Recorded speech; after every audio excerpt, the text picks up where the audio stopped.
My plan was always that if things went bad, I would kill myself. I always had that from a young age. I remember it very vividly. I used to think I was like a record on a turntable, spinning faster and faster and faster and edging towards the end where I'd spin off.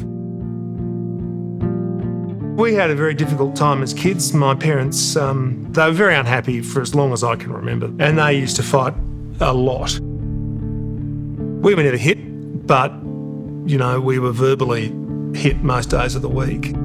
So that was very, very difficult to cope with.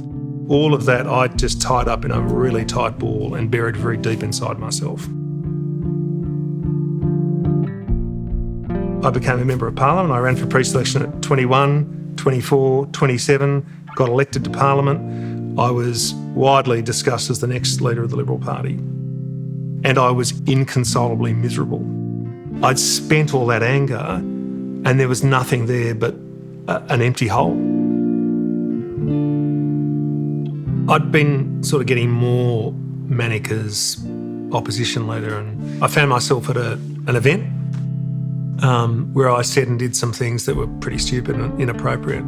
And I went from seeing the path to victory to complete catastrophe. We only had one child at that time, but Lucy had just fallen pregnant. So I thought, I'm a burden on Lucy and our children.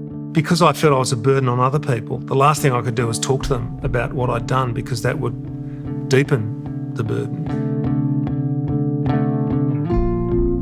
Not only did I think it was the right thing to do, to take my own life, I thought it was the best thing to do. I remember so clearly going from this is a disaster to this is the end.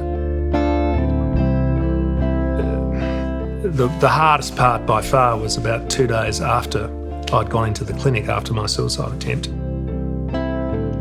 They sent a psychiatrist to see me. I said, what do I do now? Everything I wanted has collapsed. He said, John, things will get better. I remember looking at him saying, how can you possibly say that? Things will never get better. But he's right. Things can get better. There is a way through. There is a way through, and there are people who love you and there are people who care, and you're not the burden you think you are. We received letters and emails, and I remember one, and it was a letter from a guy who said, Dear Mr. Ogden, we all make mistakes, that's why pencils have rubbers on the other end. And that one line, as I was getting better, said, we can all fix these burdens, we can work our way through these things. And you don't ask for depression or bipolar. You don't ask to be suicidal. It comes.